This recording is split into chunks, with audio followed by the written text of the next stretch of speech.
this week on a brand new episode of Strong Arm Sports Podcast.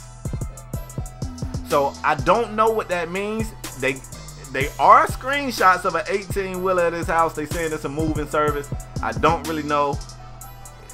Look, before I jump to any conclusions, LaParis, obviously. Jump, bro, jump. I'm not gonna jump to any conclusions. Jump. We supposed to be the losers, but we winning though. They used to laugh at us, now we winning though. They used to tell me never in my lifetime. I guess they wasn't in their right mind. What's going on, folks? Welcome to a brand new exciting episode of Strong Arm Sports Podcast, the realest sport podcast in all the land. True. Fam, from the East Coast, the West Coast, over the water, then that East Coast and that West Coast. I mean in all the land.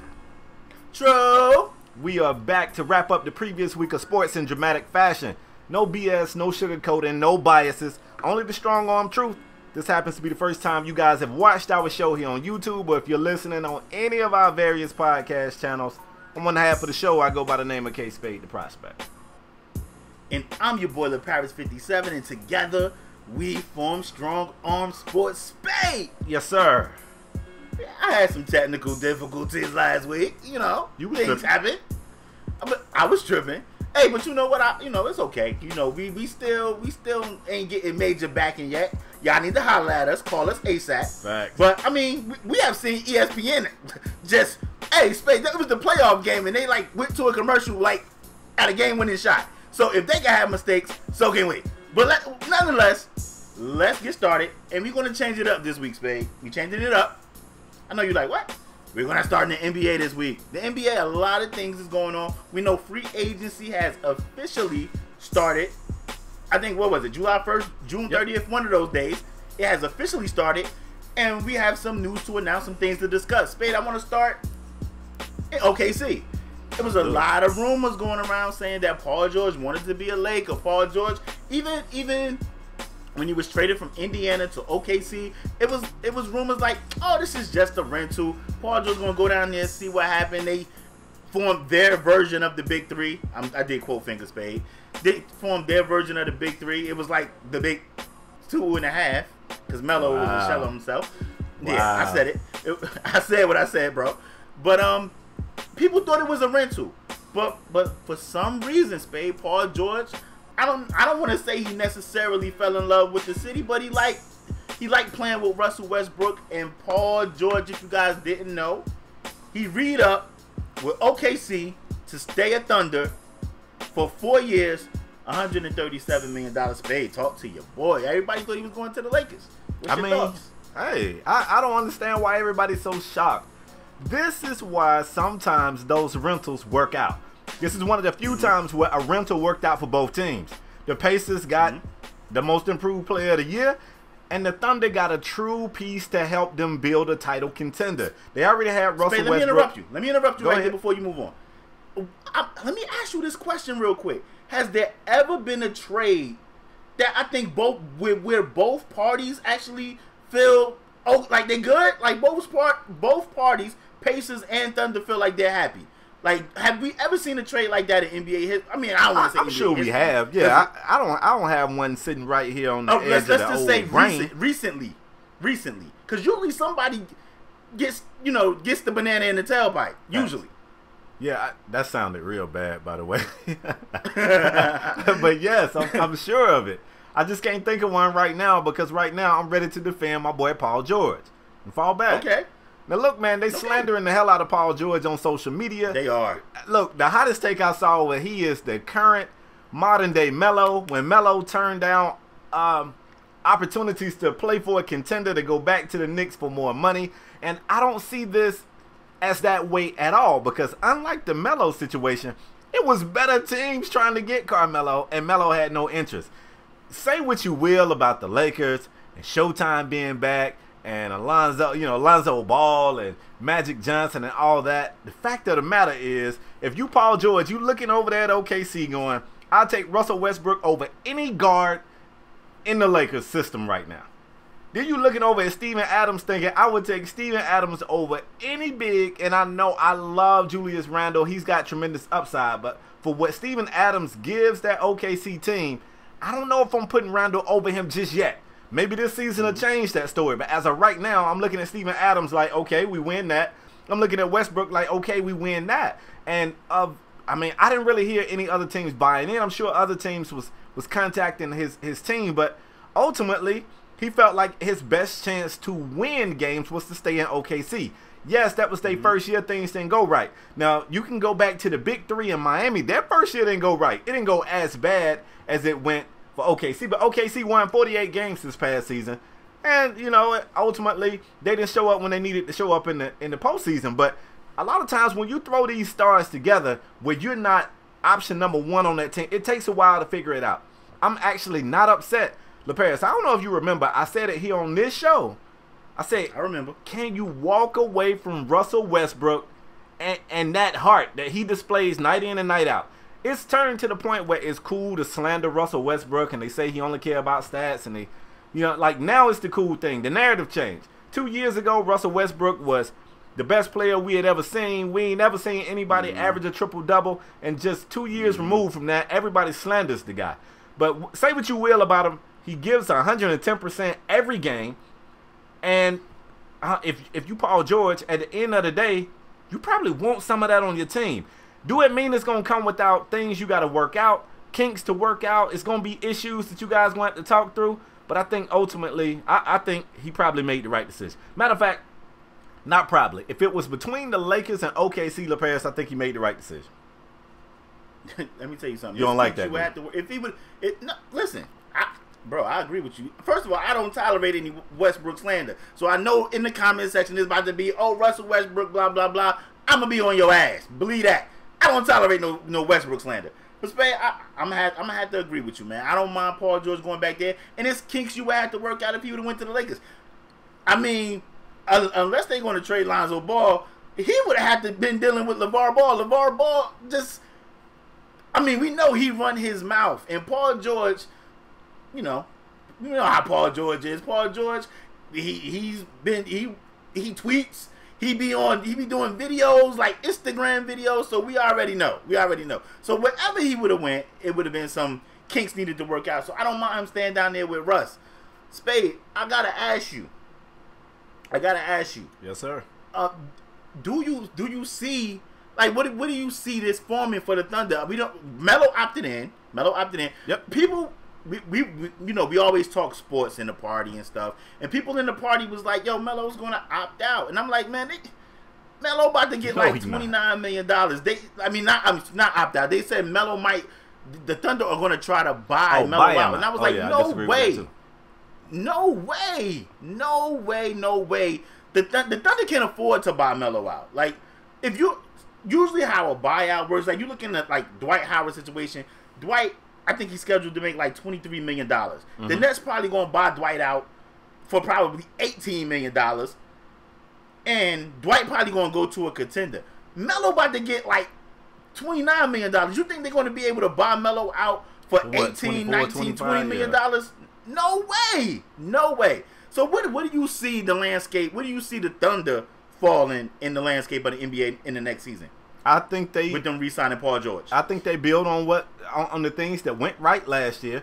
I think the 3 stars of that team are 3.5, because I still keep saying Steven Adams is way better than people give him credit for being. But I think they get in the lab. I think they talk. I think they work through some things, and I expect that team to come back and be better than they were last year. Which they were good enough for, what, a 4 seed in the West? Wasn't they the 4 seed? 4 or 5? Yeah, I don't remember. It was all separated by like 1 game, but yeah, I think they were a 4 seed. And don't get me wrong, either 4 or 5. It was some move around in the West last season, some injury. Of course, we know Kawhi didn't really play very much. There was a lot of things going on that probably also helped them finish 4th in the West.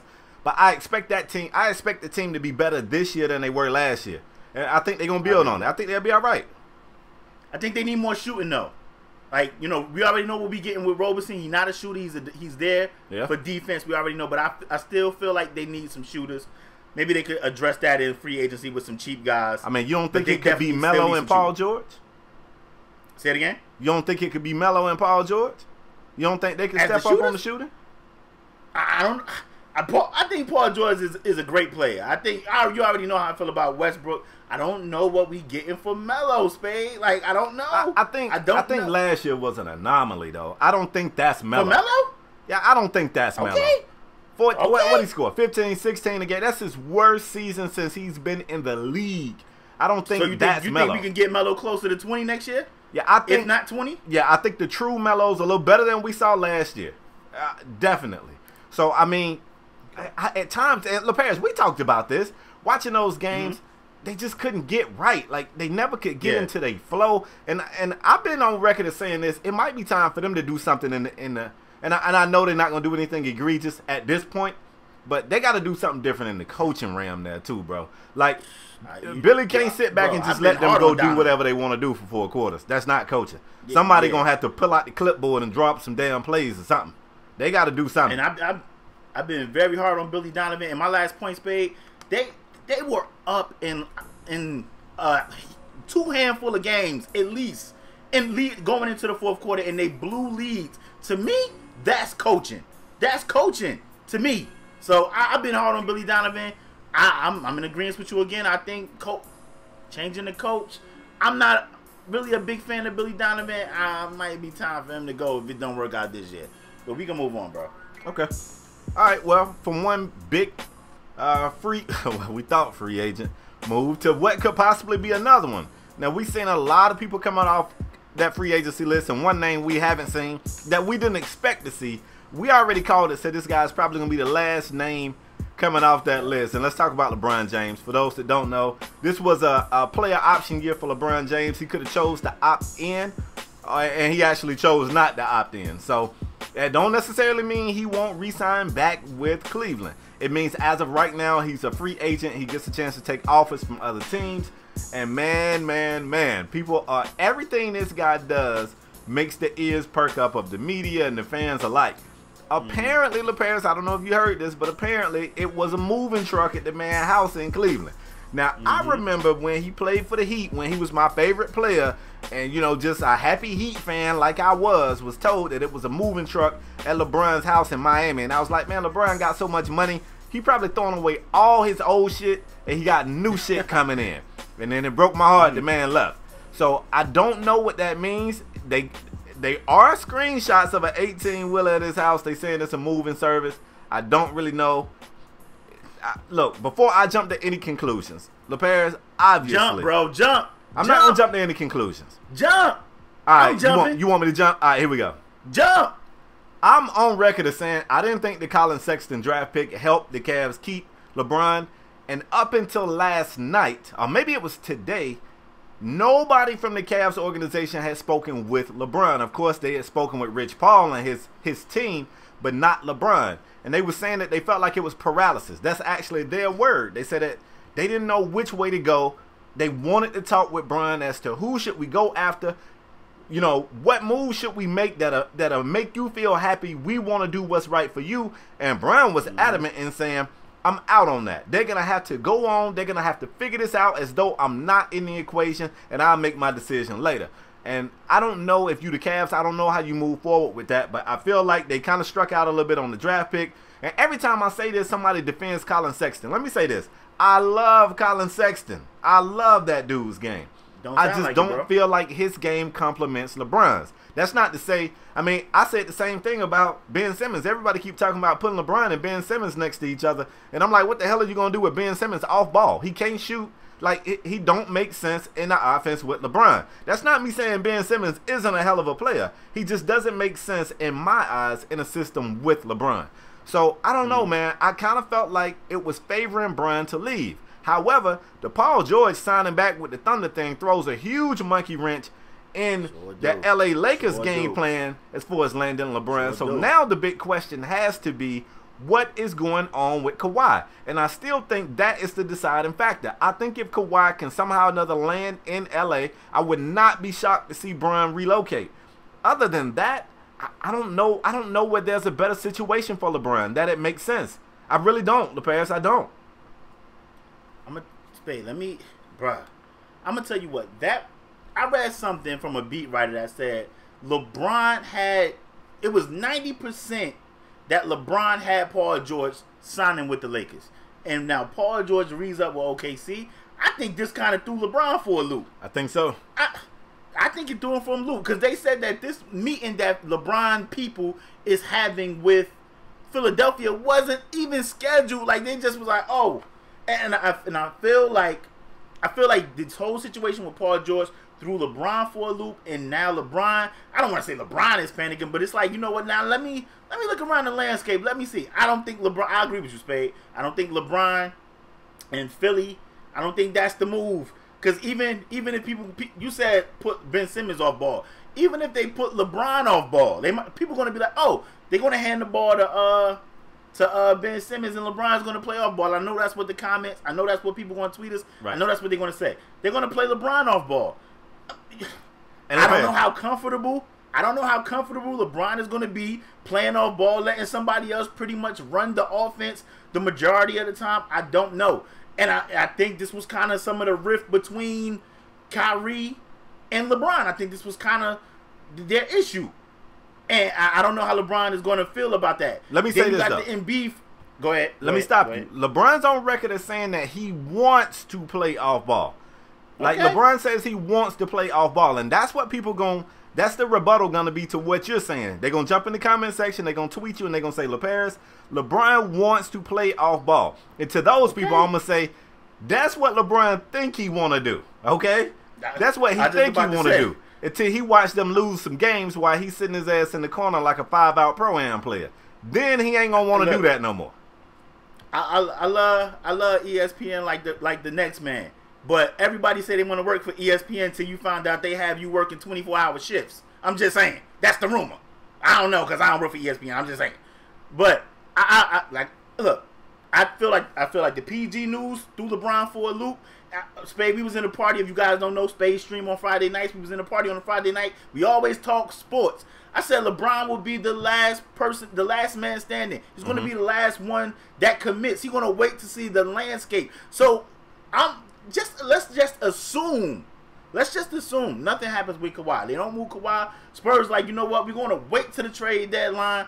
I don't know what LeBron. I really don't know what LeBron is not about to go to LA to go play with them young dudes and be maybe a second, third round out in the playoffs playing with those young dudes. So if we don't get any news, on Kawhi with Paul George going back to OKC, I could see LeBron signing a 1-year joint, maybe like that 1 year. 1 year sign and then a 1 year player option. Yeah, 1-1. Back with the Cavs again.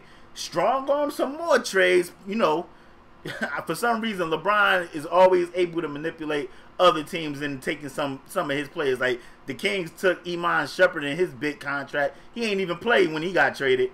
But I can see LeBron doing a 1-1 deal back with the Cavs if we don't get any Kawhi news. Now, if Kawhi was to happen to get traded to the Lakers, I don't know. It's a 50-50 chance I could see LeBron going there. But right now, Spade, I'm flip-flopping because I was like, yo, LeBron is out. Remember we had this show? I was Spade, you see LeBron staying with the Cavs? You were sure. If LeBron go to the Cavs, if Kawhi go to the Lakers, I can see LeBron 50-50 staying with the Cavs or going to the Lakers. Like, it's a 50-50 chance. I think right so, now, too. Before any of this happened, and Paul George was going to the Lakers was trading for Kawhi. I'm like, LeBron is going there. That's where he's going. But now, I don't know. I don't know. I feel like that Paul George news threw LeBron for a loop. Yeah, I do too, man. And the big thing is this. I know everybody wants. I don't know why, LeParis. Everybody wants to put Bron in Philadelphia so bad. Of course, it came up that Philadelphia sent some representatives to LA to talk to LeBron's team. I don't know, maybe LeBron and his team of people. And everybody was like, oh, it's about to happen. And then right after that, it was reported that Philadelphia spoke with Kawhi and Kawhi's team. So Philadelphia is trying to make moves. I respect it. I just, for the life of me, bro, I don't see Bron fitting. They're the best players in the world. Yeah, give me a percentage of the percent that you see LeBron landing in Philly. In Philly? Yeah, in Philly, the Sixers. 10%. I think that's high. I want to say 5%, maybe lower. Like, no way. Yeah, I don't see it. I don't see it. No way. And because here's the thing. LeParis, that's what I think people this is what we losing, folks. If you are LeBron, if you're going to leave the Cavs, look, one thing we know about LeBron and the Cavs, I don't give a shit how tired he be at the end of the year, how swole his hand be. It's a foregone conclusion that he's going to get the Cavs to the finals. Like, failure for LeBron in his current situation is the finals. If he's going to go anywhere else where he can't at least do that, what's the point of it? And I'm not saying that him and the 76ers won't go to the finals. They probably will. They probably will. But why? Like, why leave the Cavs to go to Philadelphia to lose in the same round of the playoffs the same way? You know what I'm saying? Like, that situation would just feel funny to me because everybody, in my opinion, would have to change their game. LeBron usually don't like a big like Embiid, and somebody's going to say Embiid can shoot threes. I know, but he don't want Embiid all in the way, all in the paint. LeBron usually don't like bigs like that. He don't like bigs like that. Somebody want to say, well, Tristan Thompson. Yeah, Tristan Thompson was coming off the bench during this season too. It was. Like, I mean, he usually, so either Ben Simmons would be on ball, LeBron would be off. Like, everybody would have to change their game. I don't know how that works. I know some people want to be in the comment section saying, well, why don't LeBron just go to Boston? Why not just go to Boston? Give me your thoughts on that, Spade. Like, I don't even know if they in contention for LeBron. I don't even know if they had the money. But LeBron to Boston. Boston got nice young pieces. They got a solid team, a great coach.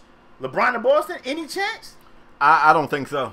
I think it's 0% chance you see Bron in Boston. Wow. And it's not even for the basketball reason. I mean, obviously you got him and Kyrie. They're going to try to make it seem like they're still cordial. Let's face it. I'm willing to bet Kyrie damn near hates LeBron. So, and don't get me wrong, if you Boston, yeah, you'll take LeBron at the sacrifice of Kyrie. Sure you would. Who wouldn't? But also, man, let's not forget LeBron is a very vocal member of the NBA in terms of things not being socially correct and, you know, the mistreatment of people of color. And I don't know how welcoming that'll be in Boston. Let's keep it a stack. Like, Boston still, like, if Boston had it their way, I don't even know if brothers would be voting up there. So I don't know if Bron and the stuff that he stands for, I don't know if it fits in Boston. I got a 0% chance in Boston. 0. I can't wait to see what LeBron decides because, like I said, that Paul I think George, he'll be back in Cleveland, bro. I mean, I'm leaning that way too, man. Because, but unless something major happen, like the Lakers pull off getting Boogie and Kawhi, I don't know. It's gonna have to be something major. Okay, now that's something. That's something. Yeah, I mean, there's some reports out there that Lakers talk. They missed out on Paul George, that they're going to turn that Paul George thing into talking to Boogie. Now, if they're able to pull off Boogie and getting Kawhi, maybe that'll entice LeBron and be like, oh, okay. I don't think Kawhi is enough to lure LeBron to the Lakers. I don't. Yeah, I agree. Let's move forward, man. We're talking Bron for a very long time. What else we got? Yeah, we can move on. Got to take it down to your neck of the woods. Your favorite team in the league. Miami. The Houston Rockets. The Houston Bro, Rockets. that's not my favorite team, dog. Stop saying that, man. You're going to stop disrespecting my Heat. Bro, your Houston Rockets, the Houston James Hardens, the Houston MVP. Facts. Your boys re-signed Chris Paul. They re-signed Chris Paul to a 4-year, $160 million contract, Spade. Houston re-signs Chris Paul, who was backpacking James Harden in the playoffs. Spade, talk to me about this signing. This re-signing, rather. I don't like it. What? He was backpacking James Harden. Bro, and then what happened? Tell the world what happened, Lopez. Bro. Tell the world what happened, Lopez. I don't remember. I don't remember what happened. I remember, and I'll damn tell you. Chris Paul broke. Like you do every year in the postseason. I don't have a problem with the re-signing of Chris Paul. I don't have a problem with giving him max money. Give this man a 2-year deal. What are you thinking? He's 33 years old. You're going to sign him for 4 more years when he breaks every year in the postseason anyway? I don't like it. I'd have gave Chris Paul a 2-year deal. I'd have maxed him out.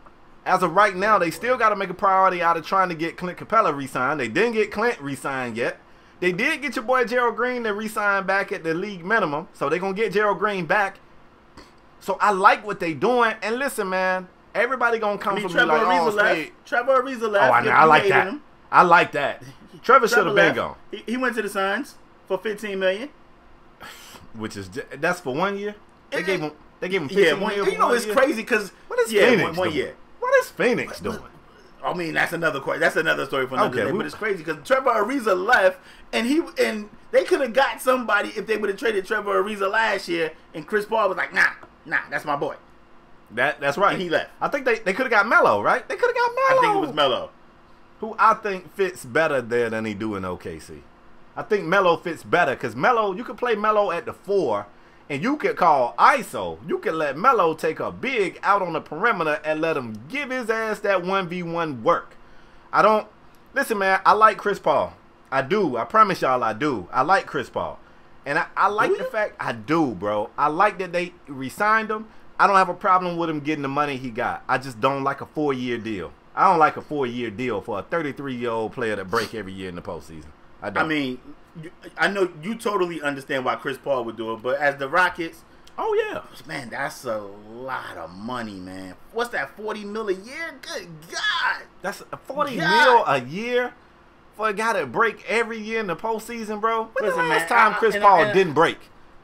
Where was he at? New Orleans? I was just about to say I can't tell you the last year dog. Chris Paul has given us a full, and when I mean full, meaning they made the playoffs and he lasted a full healthy season. And I'm on record on this show saying if they had Chris Paul Game 7, I think the Rockets win that game against the Warriors. But I do too. But the crazy thing is, but you know what they say about if. Never know. Yep. You never know, and it's like it'd be like little knick-knack injuries, man, and. Look, I'm rooting for Chris Paul, man, because like I said, I think they would have been in the finals had they had him in Game 7. But we just never know with Chris Paul. He's like, every year is something. I understand why he was signed that. You know, he getting old in the tooth. He want that. I don't want to say this is his last payday. Could be his last payday. It's his last His career payday. is winding down. If we being honest, of course he's going to sign this longer deal. He want them years, but. Can you imagine paying a 37-year-old player $40 million for a year? Jesus Christ, that's unreal, bro. Jesus That's Christ. unreal. I mean, that's your team. You a Rockets fan now, bro. I'm a Heat fan, bro. And I like Chris. I like Chris Paul. I'm a Chris Paul fan, bro. I like him too. But Jesus Christ, that's a lot of money. And I was reading about Clint Capella. It's reports that Clint Capella, the negotiations with Clint can get real ugly. I don't know, man. If they re-sign Clint, they're probably going to be over the luxury tax. Woo. I don't know, man. Yep. I understand why Chris Paul would do it. I ain't mad at somebody getting their money. I ain't either. But Chris Paul, 4 years, 160 M's. Sheesh. All right, let me put some pressure on you. Where you see the Rockets? Like, let's suppose they get Capella locked up. We know they lost Ariza, who even though he'll shoot you out of a game, he's still a really good defender out there on the perimeter. Where you got the Rockets? I think you replace Ariza with PJ Tucker. If I'm not mistaken, PJ's still there. He's still there, but you know they played them together a lot last year. They played PJ at the 4 because you couldn't really have Ryan Anderson out there because he's slow. That's true. That's true. So just give me a prediction: first, second, third. Where you got them in the West? I mean, I definitely see them still being a top 3 seed, like 1, 2, or top 3. However you want to reorder it. Top 3. I like that. Top 3. Yeah, I got them probably second. They probably finish second in the West. So I mean, they still going to be one of the great teams in contention. If Chris Paul can stay healthy, man. James could just not stink so bad in the damn postseason too, James. Well, we already know what we get from James Harden in the playoffs. You know, we've been seeing it since Thunder James Harden. Ever since Ron Artell's elbow, oh boy. That's facts. This shit Ron Artell's fault. A meta world peace, so whichever one of them bastards elbowed James in the head. Whichever one of his personalities. I think this team still in contention. Still. Even with Chris Paul being 40. They still in contention. You ready to move on? Yeah, it's 40, all right. That's how many M's he getting a year. All right, let's go ahead and move forward, man. This next one right here, a lot of people not surprised by it, but it's one thing about it that surprised the hell out of me. Let's go out to the Bay. Let's talk about Kevin Durant, who did re-sign with the Golden State Warriors. Now, it was a story I hate these anonymous stories from anonymous people about anonymous things because it ain't no way you can track it down. But allegedly, it was a text conversation or a phone call between LeBron and Kevin Durant, and LeBron tried to get Kevin Durant to come to the Lakers with him. I don't know if that really happened. Kevin Durant was like, nah, I'm good. Like, Well, you said allegedly, so you covered yourself. You said allegedly. Yeah, I'm covered. But allegedly, again, Kevin Durant was like, nah, I'm good. You know what I'm saying? I play with the world champs. We straight over here. We're going back to back. So Kevin Durant did re-up with Golden State. The thing about it that's surprising to me, Kevin Durant signed a 1-and-1. So he's got 1 year and then he's got a player option, which is a 1 year. Because every time these players do that 1-and-1, basically what that means is I'm opting out. I want to be a free agent. I want to take suitors and hit the best possible deal, and I might come back to you. Oh man, LaParis, what if you could do this in like real life relationships? Hey, look here, babe. I'm gonna give you a 1-and-1. Like, I'm your man for a year, and then after that year, I'm taking office. If somebody, whoa, I might have just came up with some shit right there. I kind of like that. Not for me. For you, LaParis. I want what's best for you. But anyway, yeah, sign me up. I'm kind of shocked to see Kevin Durant take the 1-and-1 approach. Is it just me, or was that expected? Well, I think this is the landscape of the league, bro. Unless you like a Chris Paul and you up in age, you up there. Of course, if you at that age, you want a long-term deal. But guys like Kevin Durant, guys like Kawhi Leonard, I know LeBron is up there in age too, but a guy like LeBron James, especially, I feel like this is the landscape of the league. They're gonna take these shorter deals, get the shorter max, and then they're gonna maneuver. They're gonna get on the phone. This league is different from the league that we grew up in, Spade. They more buddy. Spade, we was in the party during your string. I said nothing would surprise me with this league anymore. That's true. People were saying, oh, KD can go back to OKC. It was a rumor out there that KD may want to go back to OKC. And then people were like, no way. Let me tell you something. Nothing will surprise me. Nothing would surprise me in this league anymore. So, do I think the LeBron KD call happened? Yeah. But I don't have any proof. But do I think it happened? Yeah, because this is a different league. Do I think players get on the phone like, yo, we might need to team up? I think that happens, and I think these guys are taking deals so they looking around the league like, I'm gonna take a 1-and-1 deal. Next year, this guy's a free agent. This guy's a free agent. Maybe we can go here. Who has cap room? And maybe we can form something there. And I think this will be the landscape of the league moving forward. Unless you either an older player or like a younger player that ain't really get broke off yet, but a guy of the stature of a LeBron James, KD. I'm going to throw him in there, a DeAndre Jordan. Wow. Y'all might be like, oh, DeAndre Jordan ain't in there with them. But he's a consensus top defensive player in the league, regardless how you feel about him.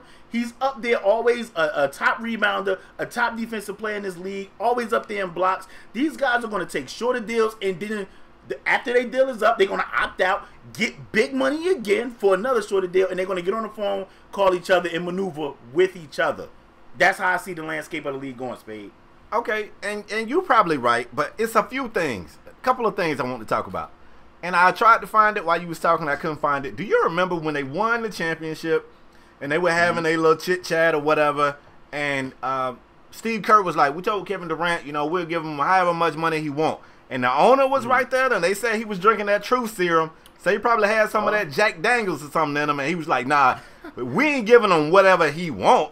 And they was like, yeah, but Steve Kerr said the same thing to Steph Curry. And Buddy, in so many words, is like, yeah, he ain't no Steph Curry. And everybody was like, whoa, shit. Like, he just kind of got signed right there on national TV. That one thing plays out in my mind. And also, Kevin Durant's deal is for $30 million next year and then $31.5 the next year. Now, let's just think about it. The Rockets just gave Chris Paul $40 million a year. So, if he can get that, obviously, you could also get that for Durant. But Durant's deal is set up to save the team $5 million. It offers $5 million in savings this year, which is going to offset the $5.3 million mid-level tax if Golden State elects to use it. So I don't know. Like, Kevin Durant's in a tough spot. Yeah, he's a 2-time Finals MVP. He's also the guy that when they do lose, everybody goes, Kevin Durant, if he stopped doing all that damn ISO ball, we win.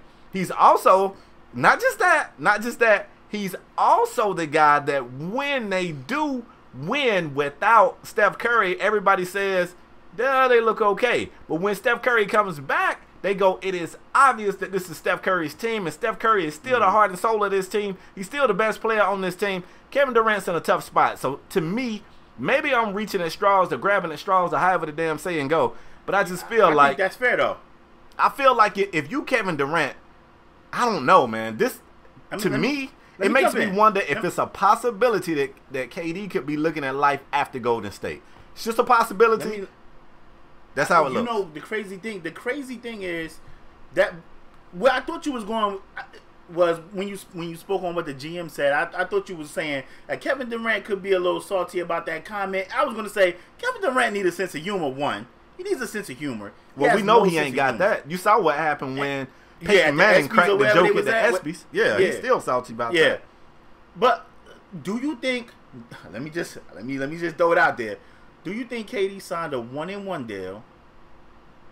Because after this year, KD goes back to OKC. He can get the 30 there that Carmelo just opted in for, because Carmelo won't come off the book. They not re-signing Carmelo after this year, and then KD can go down there and get that money that Melo leaves behind. I mean, like, do you see KD returning to OKC? It's possible. It's possible. I think it's highly unlikely, but it's possible. LeBron already did this with the Cavs. And I'm about to say, I just said you can't put anything past anybody. Can't put anything past anybody. Like I think it's highly unlikely. But you know what? All those fans that hate Kevin Durant and call him Cupcake and call him Snake, man, they will welcome this man back with open arms. They would dig them jerseys out the trash can and they'll put them shits on. They won't even put them in the washing Cleveland machine. Burnt Bron jersey, so and they were still trying to put them back on. They were still trying to put them back on. So flamed up too. I tell you what, that shit hard. Hey, like I said, I think it's highly unlikely. But like you said, in today's NBA, bro, my reaction to everything is, like, can you believe so-and-so? Because I just, this league make me feel like the old guy. I'm seeing stuff I've never seen before. You couldn't have told me, LeBron. I ain't never think LeBron was going back to Cleveland. When he went back to Cleveland, they still had a letter up on their website basically saying that this dude ain't a man. Like, Dan Gilbert still had a letter up. At the time he elected me anymore. I was like, no way Brian goes back. Dan Gilbert so petty, he took this man's fat heads out of his store. Dan Gilbert owns fat heads, them big ass stickers that go on your wall, in case you didn't know. And he was willing to hurt his own revenue and not sell the sticker of the best player in the league because he was salty that he went to another team. And I was like, no way Brian goes back there. Everybody was telling me, I think he might go back. Shout out to Air Jones. He was like, Spade, I think he's going back. Then folks was like, Spade, it's a moving truck in his yard. And I was like, no. And he went. After that, hey, just like Kevin Garnett said, anything is possible. Anything. How do you feel about my statement that this is the new landscape of the league with these shorter deals, get max money? Like, how do you feel? You think like players of like KD stature, I said Deandre, of course he's not a superstar, but you get my point. You think players like a KD, do you see more players signing these shorter deals? When I think of that, I think of like the 2-in-1. 2 years with a player option. That's that, hey, I want to make sure when, contracts go up again, when the salary go up again, I get a chance to get a bigger contract. But the only 1-in-1 person that I can really see doing this stuff is Bron, and that's because at this point, Bron's proven to be unpredictable. We don't know where Bron's going to be. Like, we don't know. Right. But I'm not going to lie to you. I never expected a 1-in-1 deal from Kevin Durant. Why? Kevin Durant's still fairly young. I mean, he ain't still got Similac on his breath, but he's fairly young. They got a dynasty going out there. And unless he just did the 1-in-1 to save them the cap penalty, and then after they kind of get that worked out, he's going to get his on the back end, I couldn't fathom him doing the 1-in-1. I just can't. So Draymond is on the record saying he want to get broke off. So who? Drake? I don't know if that has anything to do with it. Like, I don't know. He's still getting 30 M's. Ain't like he took 20. So I like 40 more. I like 40 more than 30. Well, that's true too. That's true. 37-year-old Chris Paul gonna get 40 that year. Just saying. Sheesh. 40. I mean, do you guys? Let me ask the listeners. Do you guys see KD potentially going back to Oklahoma City, man. Like I said, nothing would surprise me in this league anymore. This ain't the league I grew up on, and I know y'all gonna be like, oh, this old guy. Listen to this guy, but these guys wanted to beat each other. What's the name? Kind of did it at the end of his career with Karl Malone went to the Lakers. I think Gary Payton went over there. Gary Payton did win a championship. Gary Payton won a chip with the Heat, but I mean, he wasn't really like a factor on that team. Gary Payton was a factor, bro. Don't come for my. Just tell your little story and leave my heat out of it. Oh my God! Tell your little story, bro. Was not a factor on that team. Bro, tell your little story and leave my heat out of it. Check. You a Rockets fan, bro? No, I'm not, bro. And stop saying that. You're a Rockets fan. But anyway, I just think that this is the landscape of the league. Like I said, unless you're a younger player that ain't never been broke off, I just don't see players signing them 5-6 year deals anymore. I don't. Unless you're a younger player that ain't never been broke off, or an older player that's just trying to get that last big contract, I don't see it anymore. You might be right. These dudes is on the horn calling each other like, yo, we ain't gonna beat the Warrior. You ain't gonna beat the Warrior over there where you at. We need to team up. Like I said, if I'm not mistaken, somebody correct me if I'm wrong in the comment section. I think a guy like Anthony Davis is a free agent next year. There's some big time free agents next year as well. So people will definitely be on the horn with each other, calling and saying, yo, we need to team up. Where's the cap space? I'm telling you, they're going to sign a short little deal, little 1+1 or 2+1, try and get it figured out in 3 years, and if it don't work, they're going to be out. They're going to be out. This ain't the whole I'm going to be loyal league and stay with the team forever. This ain't that league anymore. Damn how you feel. I'm trying to win rings. Might be right, bro. Might be right. Let's move on. You ready to move on? Yes, sir. I was talking about Deandre Jordan. If you guys didn't know, Deandre Jordan, he opted out his contract. I think it was expected. He opted out his contract with the Los Angeles Clippers. I think he was about to get like $27 million as well. But he opted out of that bread. And now it looks like he's heading to Dallas. He signed, if I'm not mistaken, a 1-year deal with the Mavericks. He's going to see how this thing work out. I mean, the Mavs was just, it was ugly last year. And we know they drafted Dennis Smith Jr. They got Harrison Barnes. They had Nerlens Noel, and they offered Nerlens Noel.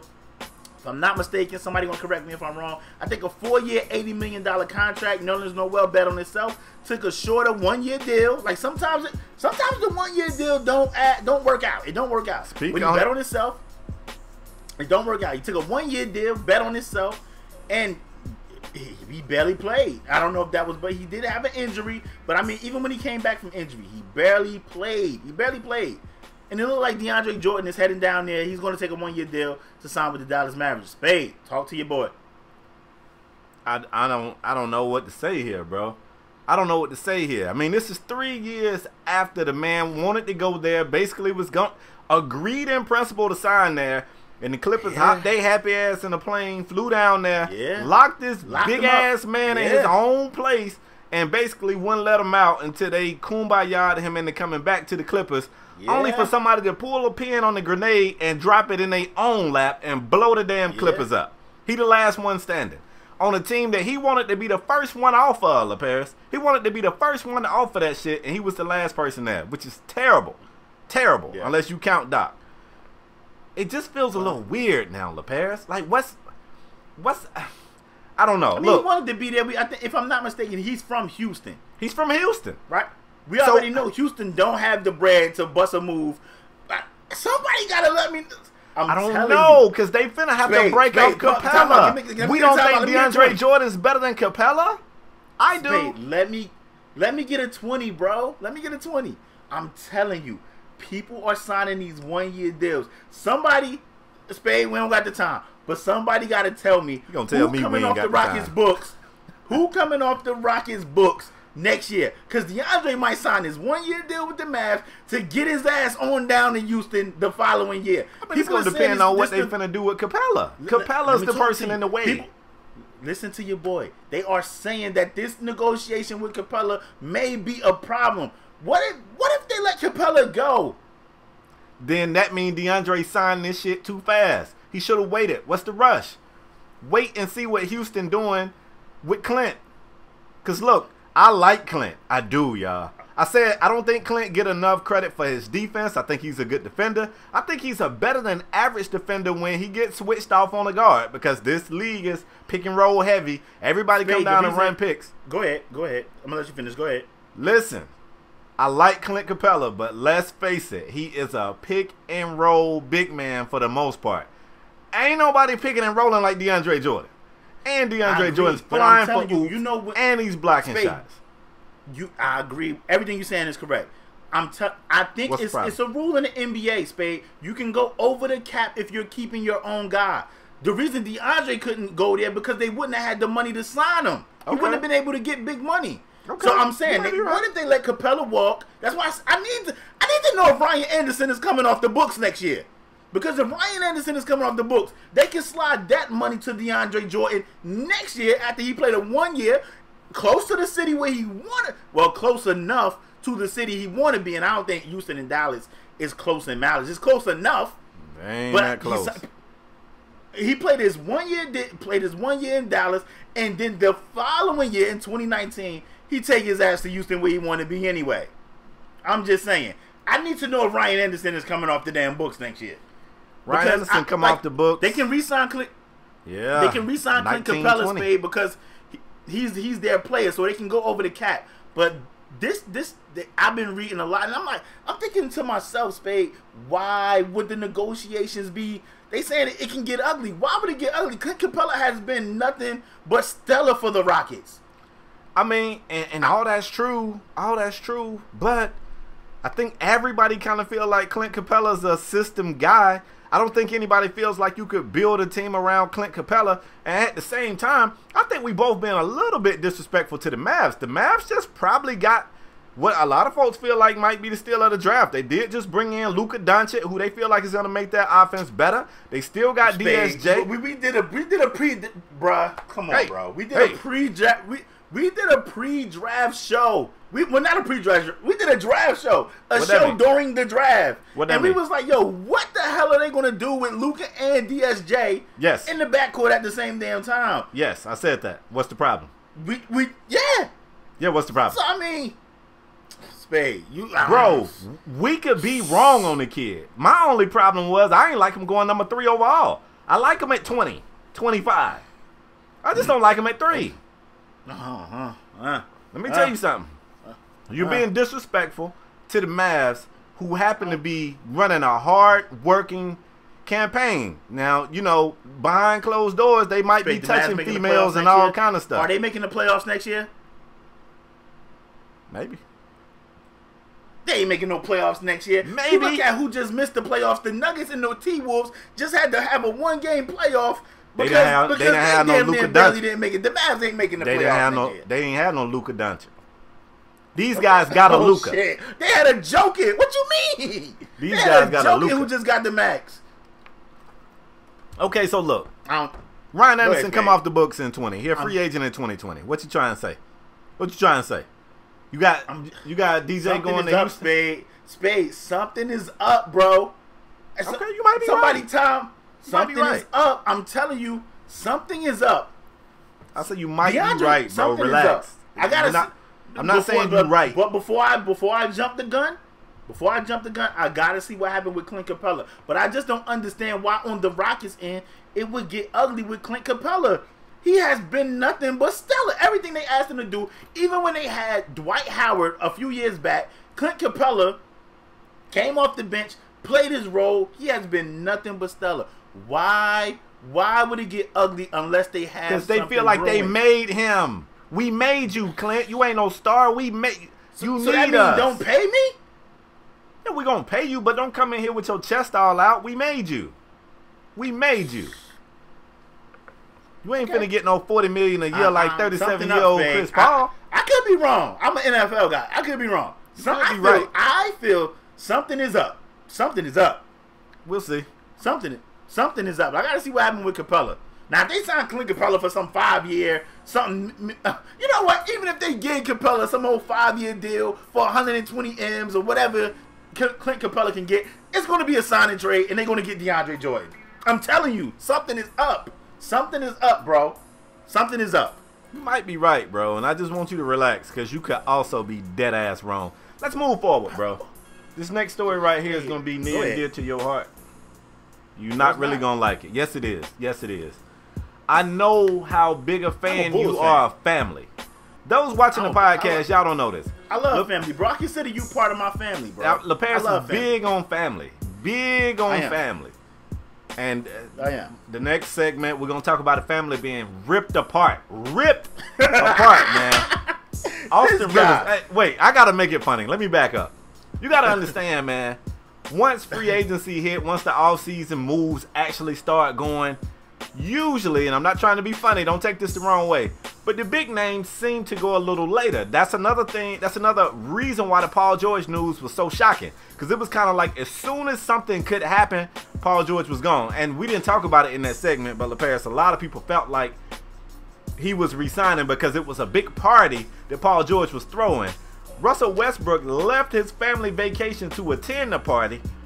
All front office people of the OKC staff was invited to the party, and everybody invited had to sign non-disclosures. Everybody was like, clearly it's a Paul George re-signing party. Anyway, back to this segment right here. As soon as they was like, oh yeah, you guys can make moves now, the first move out the gate was made by my boy Jerry West, and he just walked into the Clippers organization, said, excuse me, he said, Austin, get your shit, put it in a bag, you're out of here. And Austin Rivers was the first move made in the offseason. He was traded to the Washington Wizards for Marcin Gortat, which is funny because last year Gortat had a choice of words about the way the team was playing without John Wall.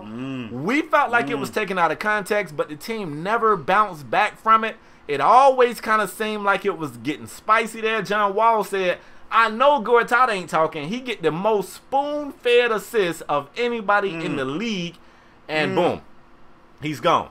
So, look, if you the Clippers, hey, I don't think Gortat's a bad player at all. He's no DeAndre Jordan, but he's not a bad player. If you the Clippers and you knew that DeAndre Jordan had a foot out the door, I mean, you damn begged him to come back, for crying out loud. He never wanted to be there anyway, so it's not a reach to assume he was gone.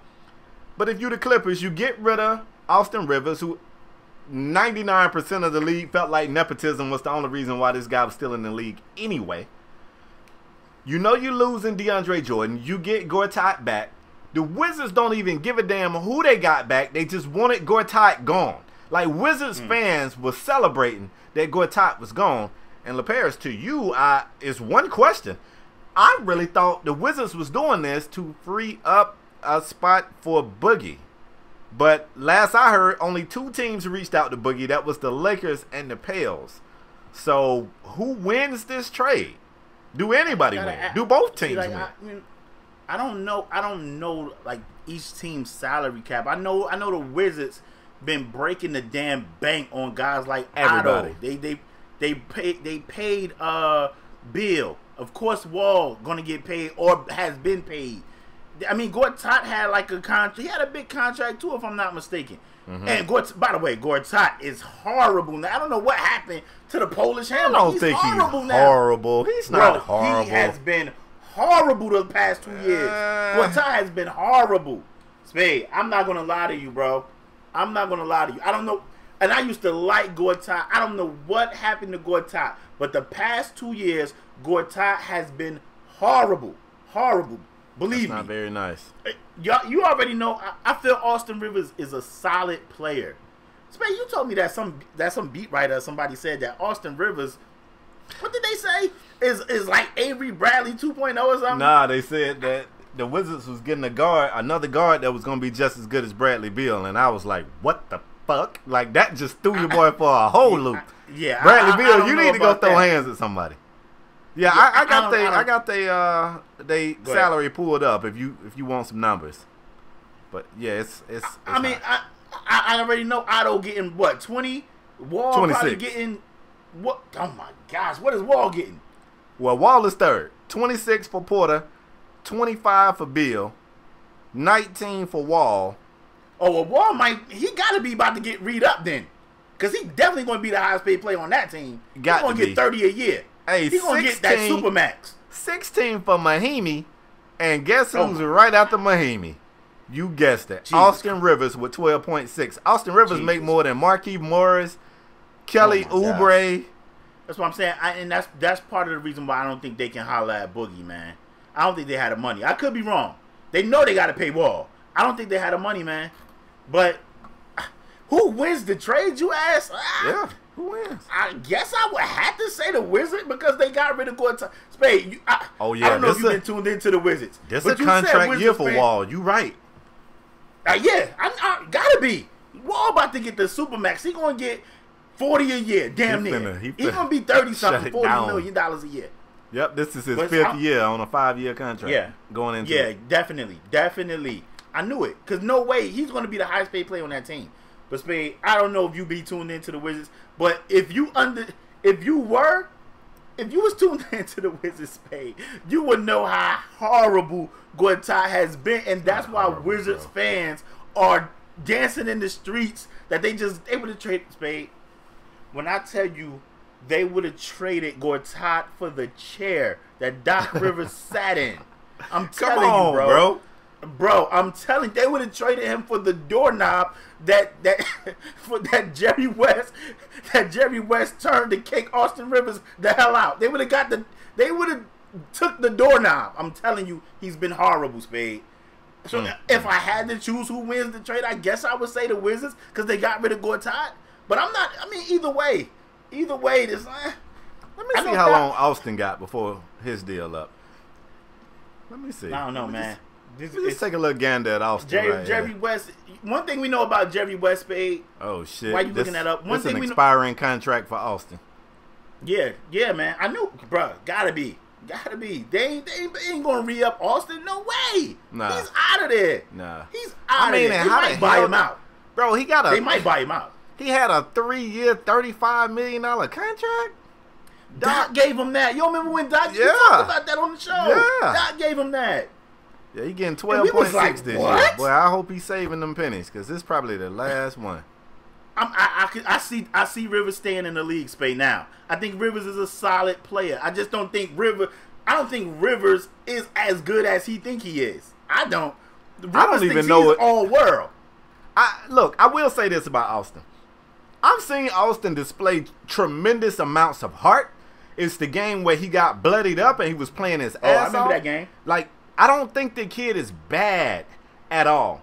I do, however, think he's disliked. I don't think he's liked amongst other players in the league. And the whole idea is people felt like his pops made sure he got a job and his pops made sure he got money that he may not have deserved. So I don't think he's liked.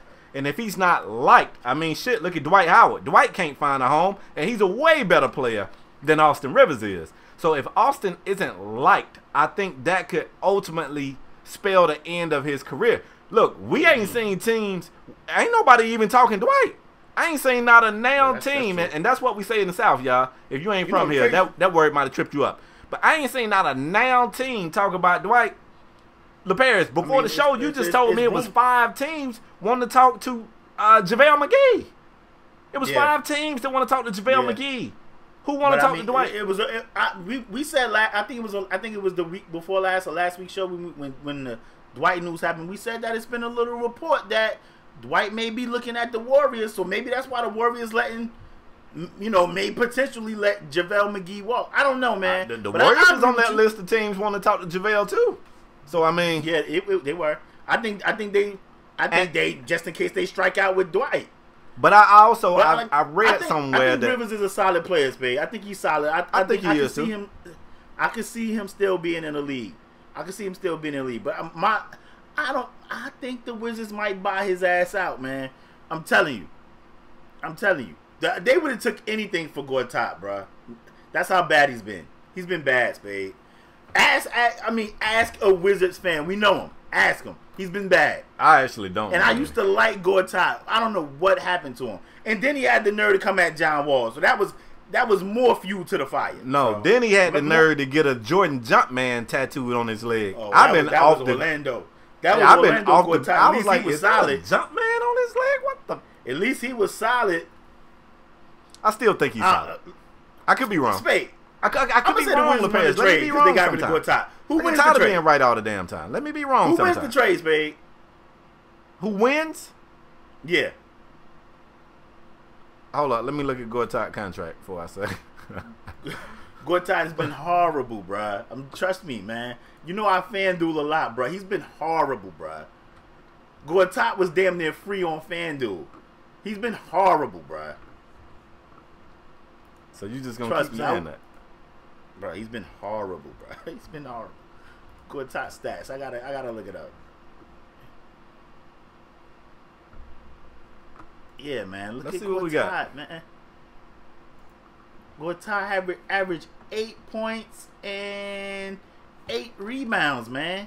Oh, I mean, but he's on an expiring too. Gortat's on an expiring, and he getting 13.5 this year.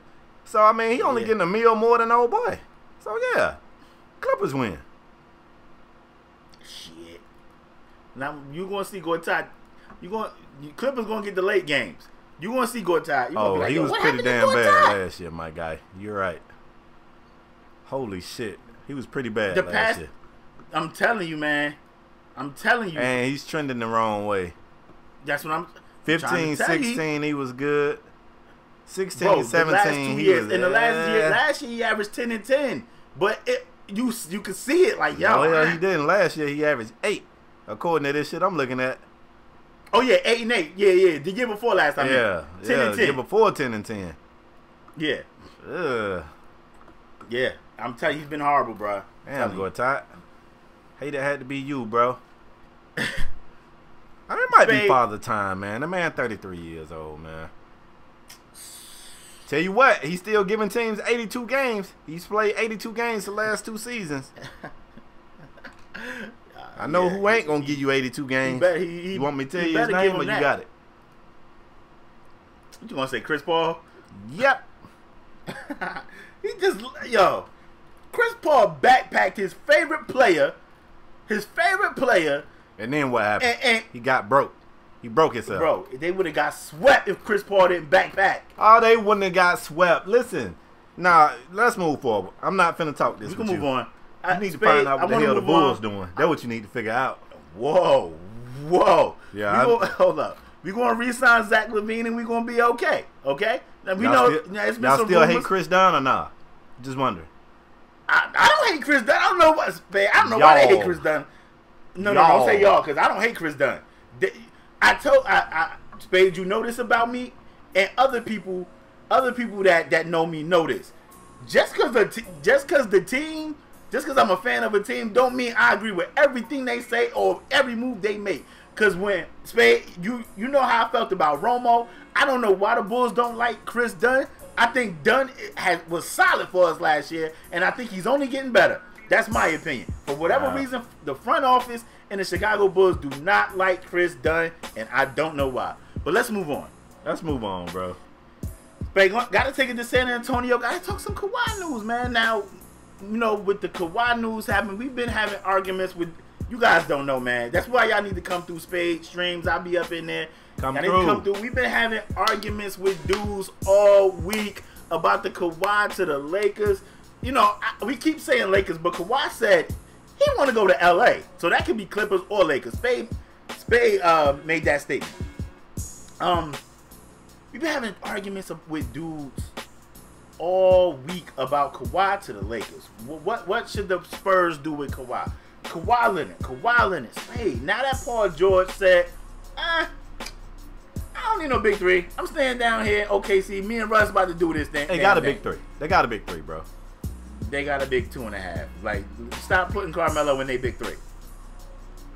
Stop putting Carmelo. Oh, you talking Steven Adams? Are you talking Steven Adams? You gonna stop doing Hoodie Mello like that? Shit, Hoodie Mello ain't been Hoodie Mello since he was in the Mello gym, like shooting around against brooms. That shit don't matter. What you doing on the court against NBA players? But anyway, Spade, I gotta ask you, man, what is next for Kawhi Leonard? Paul George said I'm staying in OKC with Russ. Yep. We don't know what's gonna happen with LeBron James. Yep. Kawhi, do you think Kawhi still want to go to LA? Absolutely. Do you think is any chance that Kawhi can, fix the burnt bridge that's between him and the San Antonio Spurs? Like, Kawhi Leonard, talk to me about Kawhi Leonard. Yeah, I don't think there's any chance that Kawhi and San Antonio works it out. Now, it could be a situation where San Antonio doesn't get trade offers that they feel is fair to them, and they elect to keep Kawhi for this season. They got that right.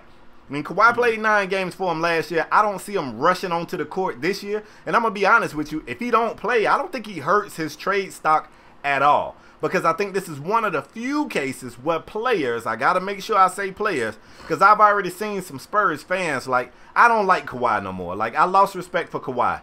But players kind of side with Kawhi on the way his situation was handled by San Antonio. They said that the comments from Tony Parker is the comments that broke the camel's back. It was a few straws on his back.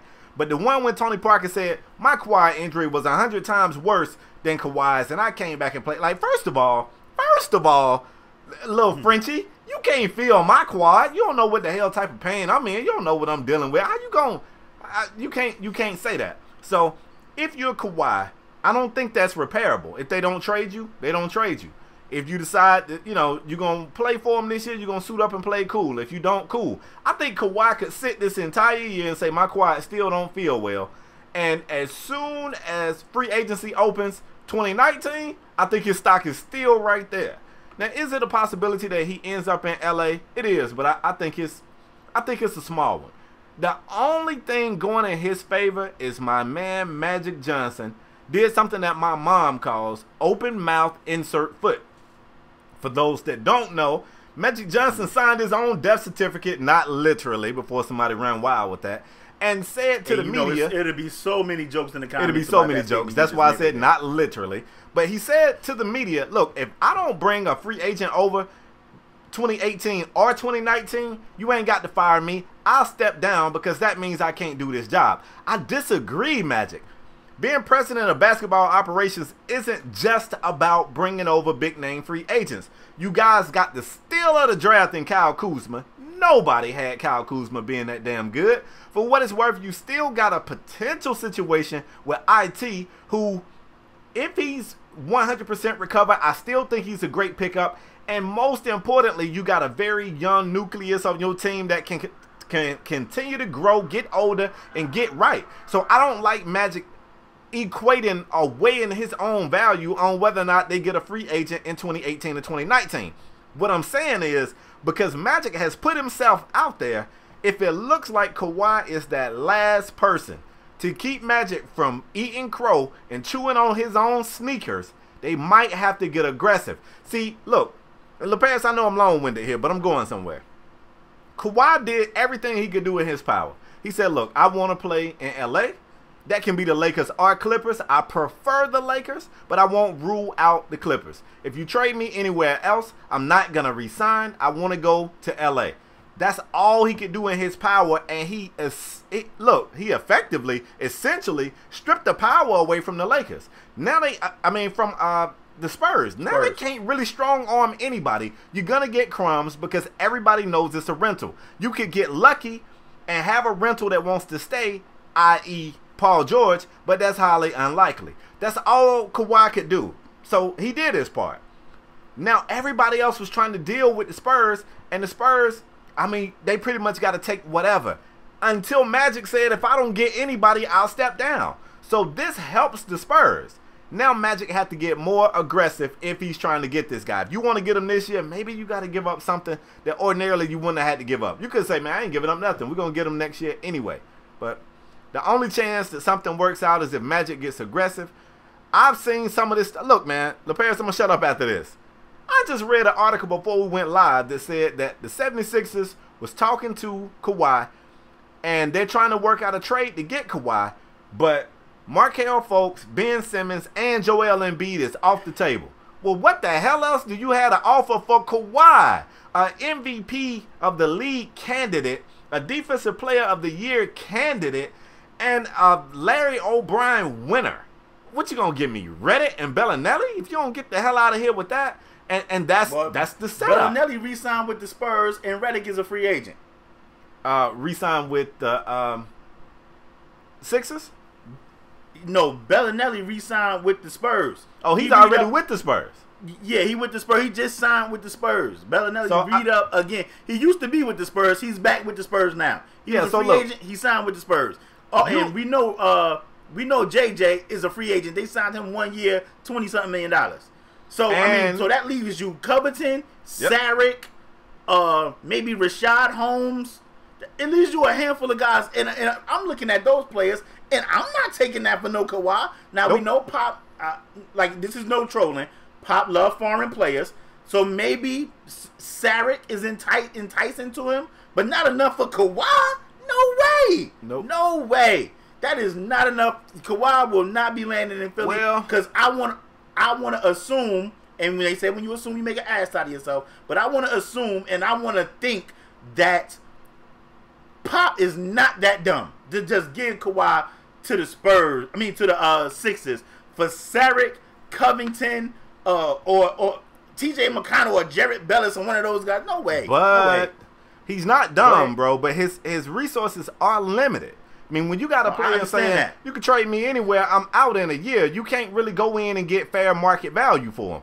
And it should be noted the 76ers also has the Miami Heat first-round pick. So, who knows? So maybe you go Sark. So let me ask you.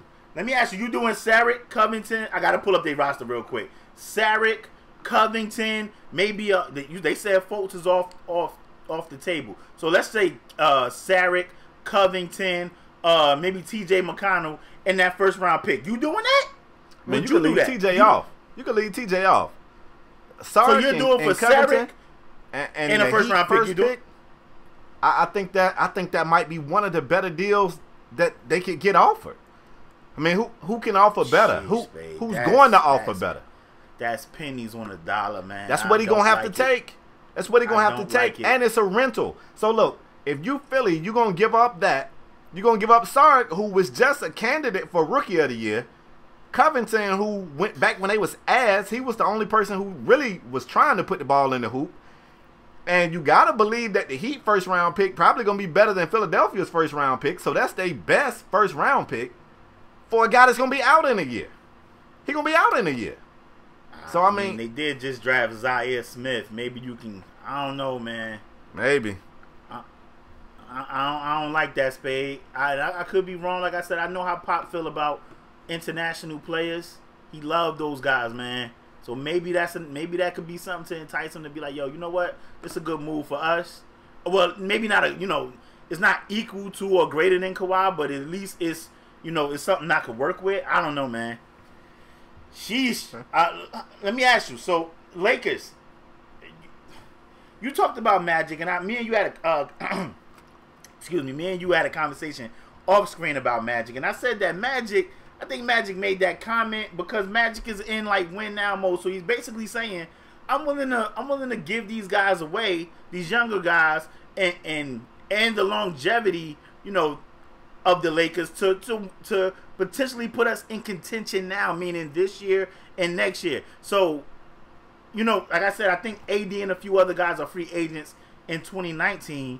So maybe he figuring, let me get Kawhi now. Maybe I could, maybe Kawhi's enough to entice a guy like an Anthony Davis to come to LA or something like that for us to contend instead of just sitting around being like, okay, these young guys got potential. I'm willing to wait on it. I got to deal with LeVar Ball. I got to deal with Lonzo, fixing Lonzo, and deal with these guys to potential to blossom into something amazing. Maybe Magic is like, I got my hand in too many other things to be sitting around for another 5-6 years to be waiting on these guys to blossom into something that we think they're going to be, which they may never become for whatever reason, whether it be not good enough, injury for whatever reason, instead of just going to get somebody that's established right now, like a Kawhi Leonard, a LeBron, maybe next year like a Anthony Davis. That could be Magic thinking. I understand your point, but that's what I'm thinking Magic is thinking in his mind. Instead of waiting 5-6 years for these guys, I'm trying to go get it now. Especially with how the landscape of this league is going. Like I said, these dudes is signing some little 1-year, 2-year deals, man. These dudes is not sticking around with these teams.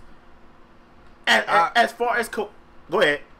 I just think, and I'm not saying you're wrong. Obviously, we don't know what Magic is thinking, but if he thought he was gonna get the job of president of basketball operations for the Lakers and make this a quick flip, then I think he was sadly mistaken. And I think Magic is too savvy to have even come in with those expectations. I don't see how he could have had those expectations. I more so think this was Magic being cocky. Like Paul George was talking about wanting to come. Kawhi was talking about wanting to come. It's a hint that LeBron was wanting to come. I think he was overly confident. Like, oh, yeah, I mean, if I don't get somebody this year, next year, you ain't even got to fire me. I step down. I'm Magic. I'm Magic Johnson. They was like, you don't feel the pressure? He was like, look, man, I played in 9 finals. This ain't no pressure to me. They was like, yeah, this is different. He was like, yeah, I'm Magic Johnson. Like, I just think he was overly confident. So he going to end up having to eat crow. He better do whatever he can do to get Kawhi, because he's looking like, oh, well, I'm not stepping down. I mean, they called me Magic. I was trying to make Magic. I mean, he could say, he could just be like, he never should have said it. I just think I think he never should have said it. Like, I just don't understand why you say that. You said if he does? I said, do Kawhi end up on the Lakers this year? I don't think so. I think he goes there in 19. So you think he just go there as a free agent next year? I think so. Okay. Which is not a failure to me if you Magic. I don't think that's a failure. I think even if you don't get Kawhi next year, I don't think it's a failure. Obviously, he does. Spade, I get the league pass every year, and I felt like the Lakers was one of the more exciting teams to watch. I mean, they ain't win a lot of games, of course, but they was an exciting team to watch. Lonzo, Kuzma is just he turned into something special last year. Sure did. Like, Kuzma was amazing. Me and you was hard on Brandon Ingram in the previous years. He played well last year, so I feel like he's getting better. We don't know if they're going to re-sign. Isaiah Thomas is a free agent. Do you think they re-sign it? I think he's not a high priority for them. However, I know I'm jumping around. There's so much to talk about. It also came out that Lonzo Ball tore his meniscus. It is rumored that there ain't a damn thing wrong with Lonzo Ball. That LeVar was over here like, look, they trying to get all these folks. I don't want him to trade my boy. Let's make my boy look like damaged goods. And they just came out saying, hey, well, Lonzo got a torn meniscus. Do you think? Oh, my gosh. And I don't think manipulating like that. But I don't think that could be the case. Because if you the Lakers, once you hear from his camp, I got a torn meniscus, what's the first thing you do? Say, let our trainers want to. Exactly. Our trainers want to take a look at him. So, I mean, unless he really got one, then my question is, how the hell how he get it? Like, somebody said they think music videos and all out doing all this nonsense because you don't tell your meniscus writing a diss record, bro. That was the case, bro. He made a video jumping around acting like a damn fool, bro. You don't tell meniscus writing diss records. Okay. I don't know how he tore it because he wasn't on the damn court. So the same thing I said. Somebody told me, yeah, I think he heard it toward like down the stretch at the end of the season, and they want to believe. And I'm like, we seen people falling up. We seen people fall up the stairs. We seen people fall on knives at their house. We seen people fall in the tub. I.e. me. I fell in the tub. So people, I would not be surprised if Lonzo hurt himself. And I ain't bashing Lonzo because, like I said, people gave Lonzo a hard time, and I felt like Lonzo got better as the season progressed. I felt like he got better, and I feel like he's going to continue to get better. But I'm looking like a torn meniscus. How? I don't know, man. This whole Kawhi situation, Spade, me and you've been talking about this all year, all basketball season, and it's keep getting weirder. It's getting weirder to me. I don't know. Do I see Kawhi on the Lakers this year? I think the Lakers wait, man. I think they wait. And that, I'd be happy because I told you I've been on record saying I don't want the Lakers to get anybody. I don't want them to get anybody. I don't understand. I don't understand why you so upset with the Lakers. The Lakers ain't kicked the Bulls' ass in a long time. Like y'all not a rivalry no more. Last time I checked, we won our championship against the Lakers. We won a championship. It's no need for you to still have that animosity toward the Lakers. You should be mad at the Lakers. They've been kicking the Rockets' ass since the dream. I'm not a Rockets fan. In the damn show. We got a whole nother topic. We got a whole nother topic, bro. Bro, I want a strong moment topic in here. Don't take a lot of time, Spade. You know you can be long-winded. I can. No. Yeah, you can be long-winded, bro. I just want to. The NFL did their top 100 players, Spade. Yes. And Carson Wentz. Carson Wentz was number 3. The number 3 best player in the league. Yes. You don't got a problem with that? Because I do. I mean, only if Nick Foles was 2. What was Nick Foles? He won him the damn Super Foles Bowl, was right? on the list. I don't think Nick Foles was on the list, Spade. Nick but Foles won him the Super Bowl. Aaron Rodgers was 10. Drew Brees, I think, was like 8. Julio Jones was like 4. That's your boy. You love some Julio. I think Le'Veon Bell. I think Le'Veon Bell was 4. It was either vice versa. Le'Veon and Julio was either 4 or 5, or vice versa. Okay. But so Carson Wentz at 3, better than. Come on. That's terrible. That's terrible. You sure it wasn't like a fantasy? You know, No. You know how the NFL do the top 100 players every year. Yeah. I think Von Miller was like 9 or something. It was crazy. Like, it's obviously a logical number of explanation things for wrong this, with this bro. list. Say it again. It's obviously a logical explanation for this. Go ahead. Carson Wentz is he's sleeping with somebody who works on this project. Obviously his girlfriend worked there. You ever had a D on a report card and get your homeboy to get that little pencil and make it look like a B? You ever did that? Yeah. Just saying. Somebody looked out for him. Too. Do good in school, kids. I turned F to B's? Oh, you was a real one. I could see how that would work, though. Yeah, I turned some F to B's. But Spade, I gotta ask you. Self-incrimination at its finest. This is a nice little segue too. It's a nice little segue. Okay. Do you think Carson Wentz is better than Aaron Rodgers? Bro, don't ask me no question like that. Bro. Do you think he's better than Drew Brees? Bro, don't ask me no question like that. Then why in the holy hell is he number 3 on the NFL's top 100 list? I mean, maybe they think he. Look, maybe it's like our top 5 list. way. Where it's. Hold on, I'm trying to help him.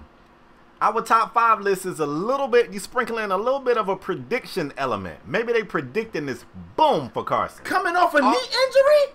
They got Aaron Rodgers. I think the only explanation they will have I think Brady was 1, by the way. The only explanation they have Aaron Rodgers at 10 is because he came off a collarbone injury. So he coming off a collarbone. They traded the Great White Hope. They got rid of his favorite receiver too.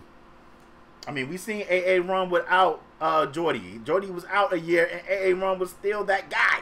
He was still that guy. Not with a broke collarbone. Them together equal 10. See what I'm saying? Shit. All right, that's a nice little segue to our next. I just can't believe he was number 3. By the way, I was like, "What is this?" Was like I said, it was numerous things wrong with this list, this top 100 list. But that when I seen him at number 3, I was like, "Holy smokes!" What is Last time we saw a list that got us all up in arms, somebody said Carmelo was number 63. Yeah, we raised holy hell about it. Now we got him in the 70s. So I'm just saying, maybe they own something. Last segment of the show today, Carmelo folks. out the top hundo. Oh, wow. Last segment today, folks. If you notice, we didn't give you any NFL. Back. The parents love to start the show with NFL, and today we decided to save it, man. It's the last segment. We're about to start our top 5s. Let's suppose you just found our podcast and you don't know how this is going. I got you. Let me explain. Going into the season, we take each position that matters. LaParis don't like to do the offensive line for some odd reason. You don't like the hashtag O-line matters. Hey, y'all, put in the comment section and make Spade do O-lineman this year. Bro, they can't make me do nothing. I'm grown. I'm grown, bro. Spade, if our listeners want O-lineman, we got to do it, bro. You don't never want to do the O-line. The customer ain't always, well, yeah, the customer's always. Anyway, what we do is we give you our top 5s for each position. Today, we decided to hit you guys in the face with running backs. We're going to give you our top 5 running backs. Let me tell you how this goes. It's going to be like 3 different elements sprinkled in to how we come up with our top 5s. It's going to be the system they're in, obviously, the season they're coming off of, and a little bit of a prediction of what we think they're going to do this year, okay? It's not us just looking at the stats of the previous year and going, okay, this guy led the league in rushing, so he's 1. This guy was 2nd in rushing, he's 2. We won't waste your time with that. That's dumb as hell. You could ask Siri that. That's not what we're doing. A lot of times, we predict a boom season for a person that nobody saw coming but us because we're geniuses, okay? That's what happens sometimes. We're going to start with running backs. LaParis, you're going to give me your 5th. I'm going to give you my 5th. If you got a honorable mention or whatever, you could do that as well. And then we're going to end up with who we got being the number 1 running back going into the 2018-2019 NFL season. LaParis, give me your number 5. I want to say this too. I know people will be like, why they starting with running back? Why didn't they start with quarterback? If you guys don't know, go to the old show, go look it up. The top fives is up there in the description, in the title screen as well. You will understand that me and Spade go some of our heated debates is top 5 quarterbacks in the NFL. We have had flat out arguments on this show that has spewed over to Twitter.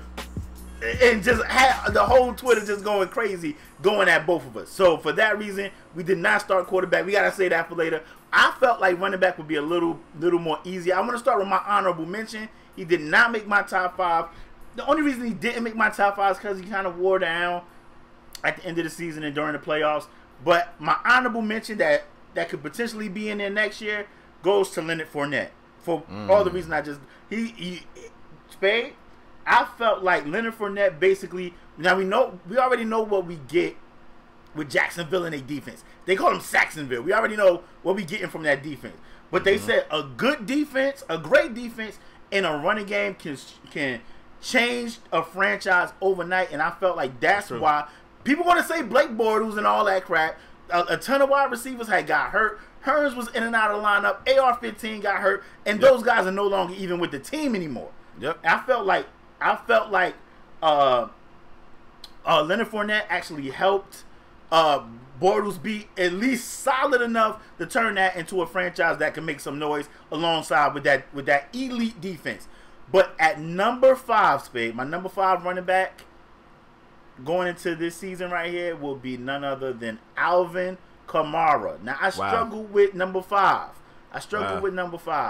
But if you guys don't know, Mark Ingram is suspended for I think 4 or 5 games. He's suspended. Alvin Kamara came into this league. Nobody expected this guy to explode, hit the scene like this. Alvin Kamara is dynamic. He can run between the tackles. He's fast enough to get the corner. He can catch the ball out the backfield. I love this kid, Alvin Kamara. In my opinion, right now, with the eye test and everything, with Mark Ingram being out 4 games, I feel like this guy's going to take the bull by the horn.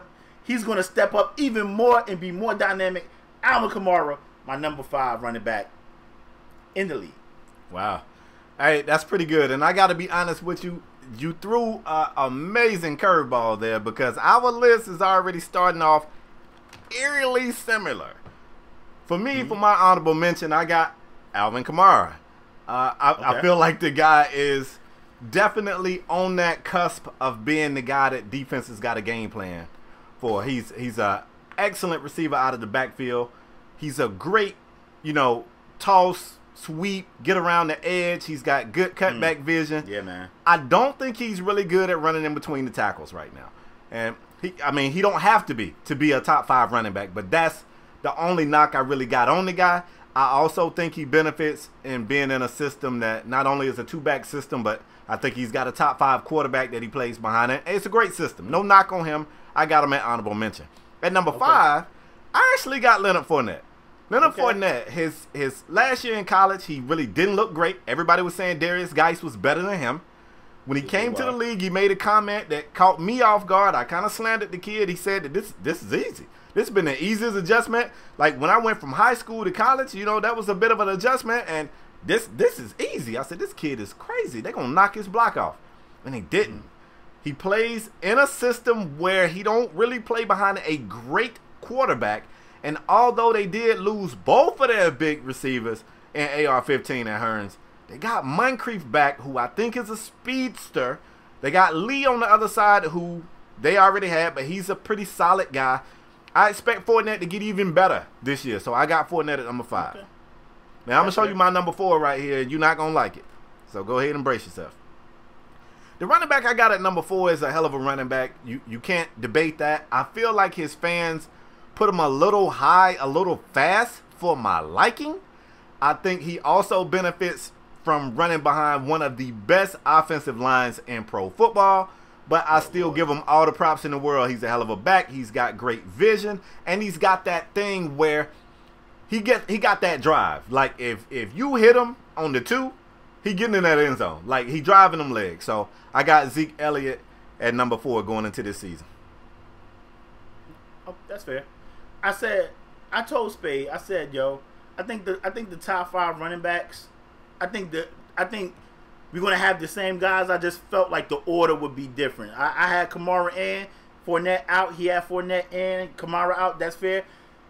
Zeke Elliott is on my list. Not yet though. Not yet. You probably got him. And I want to say this too. At number 5, now I struggle with number 5 because this guys, you gotta kind of use the eye test, kind of gotta look at system and all that. Spade, Kareem Hunt from the Kansas City Chiefs? Love him. I was like, that kid, another kid came out of nowhere, had an amazing season. It's the system. Andy Reid, he get pass happy to me. He get real pass happy, and he don't throw it to Hunt out the backfield a lot.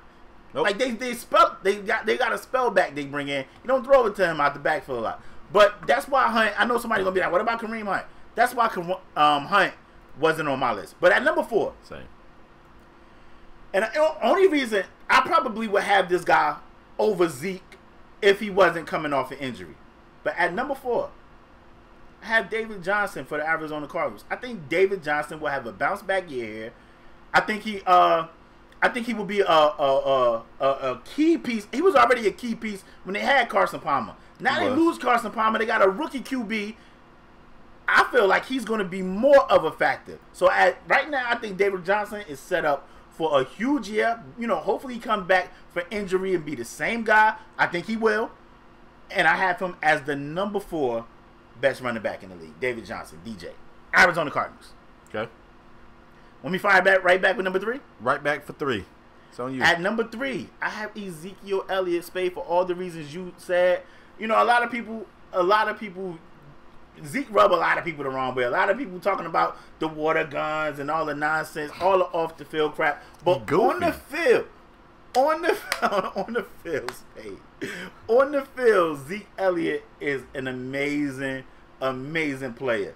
He played 10 games last year. He missed 6 games last year. And I think he had damn near 1,000 yards. He had like 900 and something yards in 10 games. And damn near close to 10 touchdowns if he didn't have 10 touchdowns. But he's an amazing player. I expect a big year, especially with the Cowboys losing Dez and Witten. I expect a big year from Zeke Elliott, rushing and catching the ball out the backfield, because Dak is going to have to spread the ball around, going to have to get it to Zeke out the backfield. I feel like he's going to have rushing yards, he's going to have some receiving yards, a lot of catches. And for that reason, I expect a big year from Zeke. Not even being biased, I expect a big year from Zeke, and I have him as number 3 on my list. Okay. I like that. I buy that. Look, at number 3, I did the opposite of you. And I really did not expect our list to be this similar. I really didn't. You called it, but I didn't think it was going to be. At number 3, I got David Johnson, and I'm going to tell you why. Okay. You talked about some change there, and they definitely got some change there.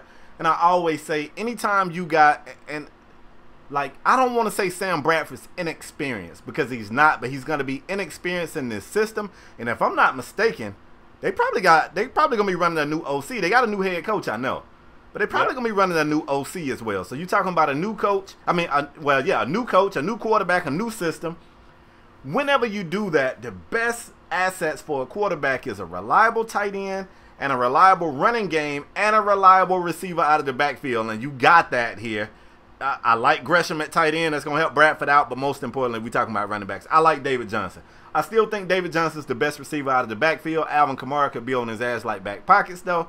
But David Johnson, if he can stay healthy, I think if he could give you a full healthy season, he's probably running back number 1, which is typically, kind of where he's discussed.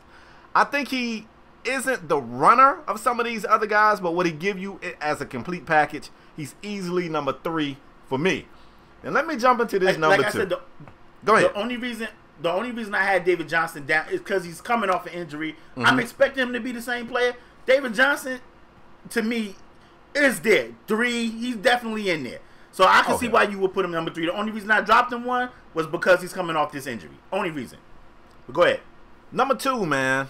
They got to get this dude re-signed. They got to get him to camp and all the other good stuff. I knew our list was going to be exactly the same. Go ahead. I got Le'Veon Bell at number 2. One of the most patient runners in this league.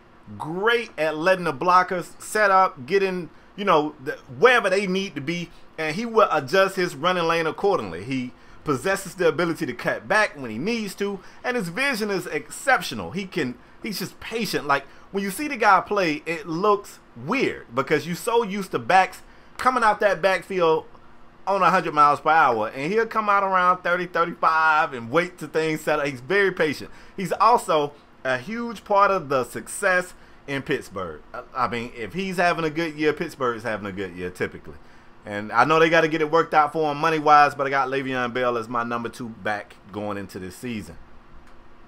My number 2 back is Todd Gurley. Wow. Listen, my number 2 back is Todd Gurley. Listen, Todd Gurley had a great... Me and Spade had a huge argument about Todd Gurley last year. If you guys don't remember, you need to go back, check the tape. I remember. We had a huge argument about Todd Gurley because of the rushing yards he averaged.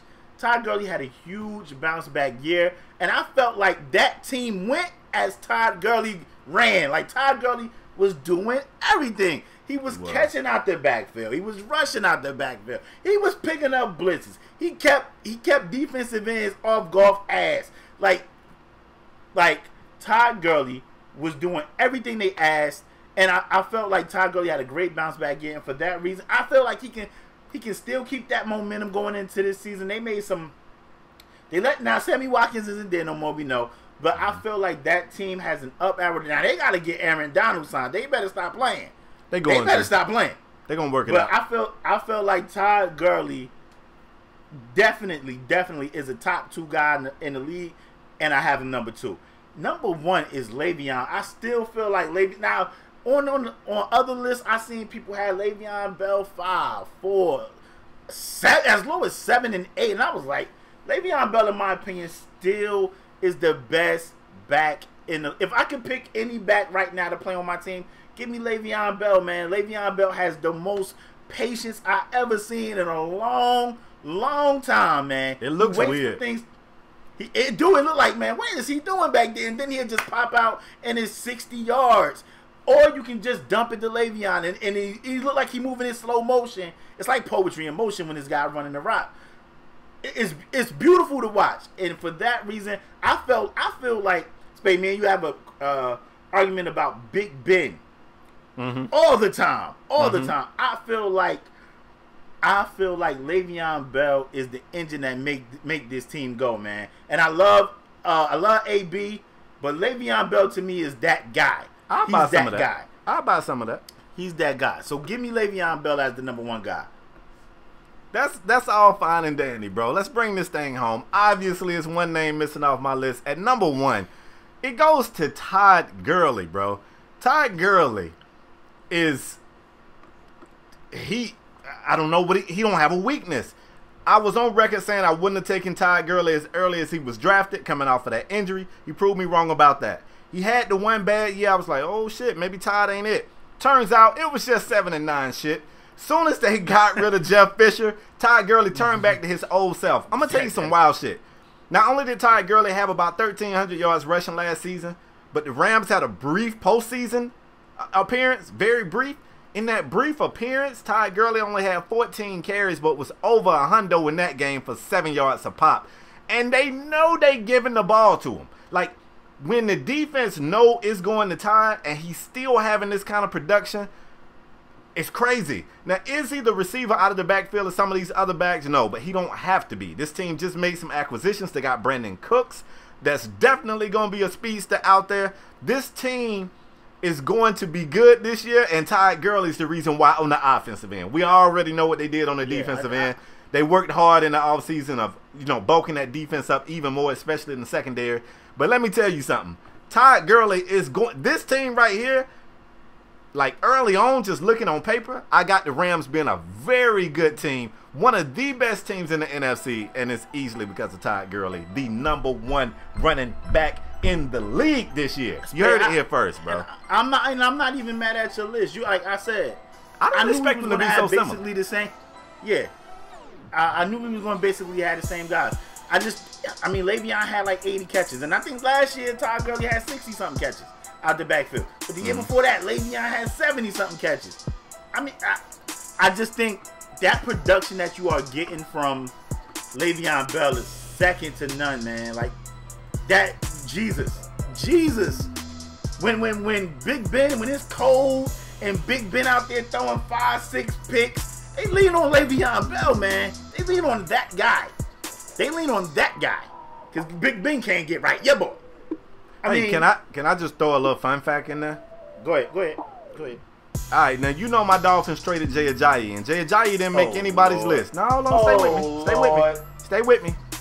It better not be about no Kenyon Drake, bro. Woosa, if I told you that for the time he was there, that Jay Ajayi was not the leading rusher for the Dolphins, even though he was the leading carrier for the Dolphins. If I told you he didn't lead us in yards, if I told you he didn't lead us in average per carry, you know what I'm saying? If I told you he didn't lead us in long, it wasn't Juice with his slow ass. If I told you he didn't lead us in the longest probably was rush. Ryan Tannehill with his If I told ass. Ryan Tannehill was hurt, we had Jay Cutler. If I told you he didn't lead us in runs of 20 yards or more last season, you know what I'm saying? Who led y'all?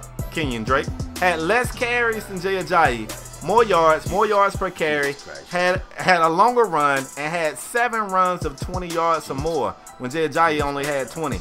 I'm just saying, man, keep an eye out for Kenyon Drake. I'm always find me a Dolphin to root for. I like nah, Drake. no, you don't. Don't try to be our damn friend now. Bro, no, you I don't. like Drake, but Drake should not be. And we ain't talking about the rapper Drake. We talking about the running back Kenyon Drake for the Miami Dolphins. They similar Drake though. should not be mentioned with these guys. Not even in this conversation that you're trying to put him in. All I'm saying is the kid gonna have a better year this year. Okay, that's all. Relax. And that's fair. He should. He the guy. He the guy now. He gonna start. He should have a better year. He was the guy last year, but we had trash ass Jay Cutler. We ain't got Jay this year. He wasn't the guy last year. I started with Jay Ajayi. After we traded Jay, you had Jay Ajayi number 6 on your list last year. Yeah, and he would have been it, but he took his ass out to Philadelphia. GG. Bro, wrap the show, because I feel like all show you throwing slammed at my teams, and I don't. It's not how I rock. Before I wrap the show, do you have anything else to add, bro? Kenyon Drake, keep an eye on Kenyon Drake and the Miami Dolphins this year. Where you want to go next? Let's go defense next. Where you want to go next? Are we splitting safeties this year, or are we just gonna do top 5 safeties? What you want to do? I kind of want to just go top 5 safeties. I don't like when we go free and strong because people be jumping back and forth. And folks be like, "Oh, he was a free last year." All right, that's cool. That's cool. Let's go say top 5 safeties. That's cool. That's fair. So if you want safeties next week, top 5, not free or strong, just top 5 safeties in the league. That's going to cause a bigger argument too. That's going to be fun. Good, because it looked like you copied off my paper this week. Did you? Spade, stop it. You did. But anyway, I can tell you sound guilty. We want you guys to leave your top 5 running backs in the comment section down below. That's going to be fun to see. That's going to be fun to read. I know somebody. Don't just copy the stats, y'all. Don't just give me the top 5 rushes from last If my dude Dalvin Cook wouldn't have got hurt, I'm just saying. Dalvin was looking good. I can't lie. He was looking good. I'm just saying. But listen, we want to thank y'all for tuning in to another episode of Strong Arm Sports. Facts. Man, this show has been doing phenomenal, man. We've been getting about 4,000 downloads a month. You guys have been killing it. Keep that momentum. Keep that same momentum. We cannot thank you guys enough. As usual, if you new here, bang the subscribe button. If you're a regular here, hit the like button and take 2 seconds. Like, just be like, boom, I like the video. Also, it's a little bell up there. It's a little bell right there. You can click that bell. It sends a notification to your mobile device to let you know when a new episode of Strong Arm Sports has been uploaded to YouTube. For those of you who don't want to see 2 dudes arguing in boxes, it's okay. We got audio podcasts everywhere. SoundCloud, UPodOmatic, iTunes, soon to be on Spotify. Be patient. I know I say it every week. Be patient.